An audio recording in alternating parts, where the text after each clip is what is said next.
Hi， 咁話說咧，有部電腦咧，琴晚正式壞咗啦。點解講正式壞咗咧？因為其實前幾日已經開始見到啲端倪啦，因為有呢啲 glitches， 即係我個屏幕啊，即係電腦係咪有個屏幕嘅，然後側跟嗰啲位咧，個邊框嗰啲位有少少即係變色啊，即係已經顯示唔到佢本身熒幕應該顯示到嘅嗰種畫面啦。即係壞咗啦，簡單嚟講，咁所以咧，哎呀，我幫人燙嘅位，等陣啊，哎呦，本身咧諗住呢條片可以一鏡到底 ，whatever， 可能呢一段我都唔需要去剪啦，特別好得意嘅位咧就係我好冷靜，即係我知道，當我知道我電腦即將即係有機會要壞啊嘅時候。個反應係冷靜到我都覺得有少少唔適應啊！即係我冇話佢即刻做啲咩措施啊。我部電腦裏邊嘅文件都唔少嘅，唔可以話係有好多好重要嗰啲啦。我唔係 FBI 嗰啲係咪先？即係我又冇話死啦，要即刻去 backup 又點樣又成咁樣。係咯，就係咁咯，我就覺得好得意咯。我就醒翻起，其實你俾咗我可能4、5年前，我就好在乎呢啲嘢。因為我部電腦裏邊其實有好多即係相啊，我會覺得哎呀死啦，即刻會好緊張啊，想將所有嘢都要去 backup 啊。但我而家心態就係，甚至我覺得就算我電腦同埋電話同時壞咗，即係裏邊啲相啊 recover 唔到啦，我都覺得完全唔係一回事咯。我諗係。因為我而家更加覺得人活着啊，呢一瞬間先係最緊要。即係我同你，譬如而家我拍緊片嘅一瞬間啦，我做緊我自己呢一瞬間先係最重要。我唔係話一啲，我唔係話我連一啲我之前好珍重嘅回憶啊，一個都冇，或者我一啲想 keep 嘅相都冇。咁當然我有啲相係真係想再去回顧嘅，等我得閒嗰陣想再去睇翻嘅，咁一定係有嘅。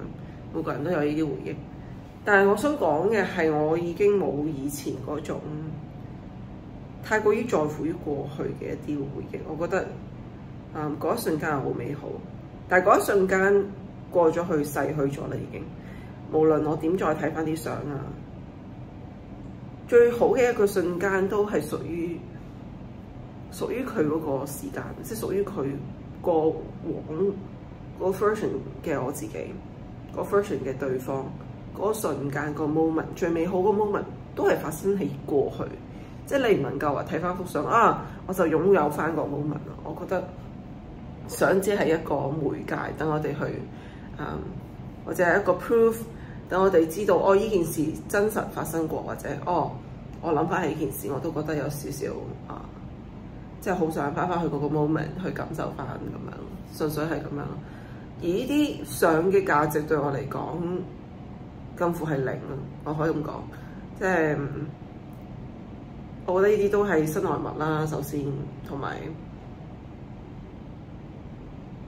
即係最緊要嗰個 moment 已經過去咗，即係以前嘅現在，即係以前嗰一瞬間發生緊嘅一瞬間。嗰個 moment 先係最緊要。講起呢啲嘢咧，咁就我又想帶到去社交媒體呢一個板塊啦。咁其實我自己咧已經冇用 IG 差唔多2年啦。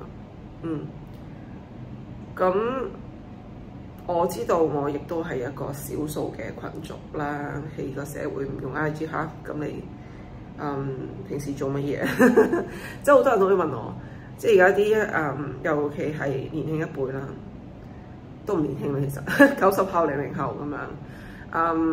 譬如啱啱你識一個人，佢哋都會問：你有冇 IG 啊？可唔可以 add 你 IG 啊？咁樣咯。咁好多時候我都會答佢哋：我冇 IG 啊。佢哋都會好驚訝嚇，你冇 IG 啊？咁樣。我曾經都經歷過嗰段時間，真係好想成日都 post 嘢上去啊。又帶啲焦慮嘅感覺啊，即係話我 post 咗上去之後有冇人會 like 啊？我邊段時段 post 會最多人睇啊？即係冇人 like 嘅話咧，會唔會好冇面啊？諸如此類嘅一啲嘅比較 stupid 嘅一啲嘅想法。但我相信我唔係唯一一個有咁樣嘅諗法。我好記得咧，有個朋友佢好搞笑，佢 post 咗啦已經 ，OK 已經 post 咗出嚟啦，俾張相之後啲 caption 咁樣啦，之後佢就同我講：哎唔得，我 delete 翻先。即係問嚇，點解你會 delete 啊？原來佢係因為佢擔心咧，或者佢覺得咧，佢 post 咗之後個反應冇咁熱烈啊，冇人 comment，冇人 like，佢就覺得哦，可能呢一個時段唔係太好啦，咁我要可能隔一陣再 post， 可能晏晝啊或者夜啲嘅時間，大家先會睇到我呢個 post， 從而去 like 佢咁樣咯。係咯，所以我覺得核心咧係啲乜嘢？點解大家要 post 咧？其實都係想 seek attention 啫嘛，即係大家都係 attention seeking， 你哋唔覺咩？即係特別明顯嘅係可能你會覺得網紅啊嗰類嘅性質啊，佢哋先至會係 attention seeking， 但係其實我哋普通人何嘗唔係 attention seeking 嘛？其實即係我哋做嘅每一樣嘅人啊，做嘅每一樣嘢都係有佢嘅目的㗎嘛，都係對我哋所謂有好處啊，對我哋有利益嘅一啲嘅瓜葛，我哋先會去做呢一樣嘢，即係唔會即係你唔會從中得唔到任何利益，得唔到任何回饋，而你繼續去做一樣嘢，其實唔會咯，係啊，即係你一定係從中獲到一啲你嘅一啲嘅快感啊，一啲嘅利益，你先會繼續做嘅啫嘛。咁 IG 我覺得係大家都係 attention seeking 咯，大家都好想得到大家認同，大家都好想喺個平台證明自己係過得好好地咁樣。即係大家有冇發覺咧？唔理係 celebrity 又好啦，你身邊嘅朋友又好啦，任何人都好啦，其實佢 post 出嚟嘅嘢咧，都係偏向所謂係好嘅一面，即係大家好美好嘅所謂好開心、好興奮、好快樂嘅一面咧。大家會唔會慢慢已經形成咗一種習慣，就係我要俾最好嘅俾人睇啊？其實呢個冇錯嘅，係啊。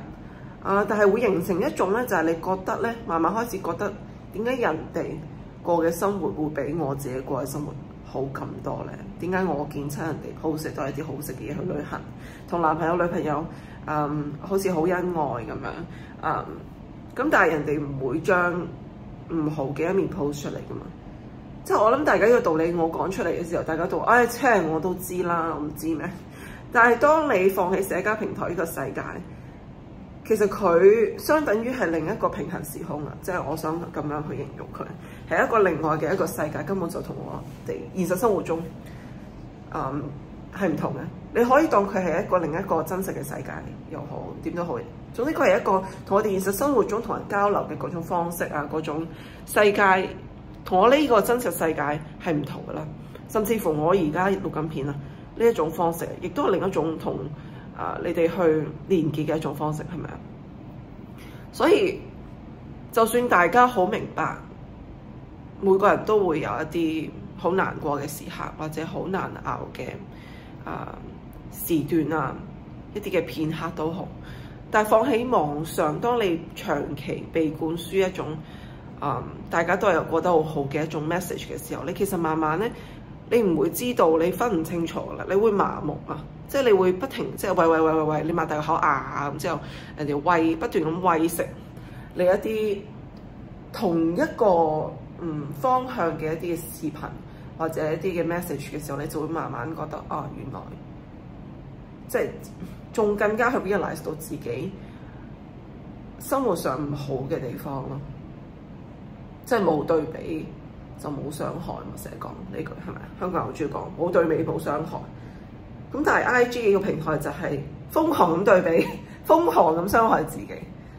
然後但係你仲要 pretend， 我覺得好唔係啊！我又要同人哋隔離嗰個朋友鬥，我同我嘅小學同學、中學同學等等大學同學鬥，我又要 send 啲好靚嘅相出嚟，即係可能陳年咩上個月嘅旅行相。雖然我而家覺得唔好加人班，即係我覺得好唔好，即係好痛苦啊！但我都仍然要將我最好嗰一面去話俾人聽，我係過得好好。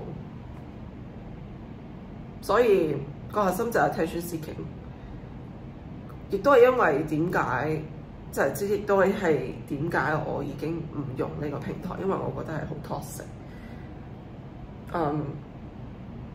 我又唔係完全想 ban 咗 social media， 無可否認 social media 帶俾我哋嘅好處，帶俾人類嘅好處係真係好多，但係亦都唔代表我啱啱所講嘅嘢唔係真嘅啦。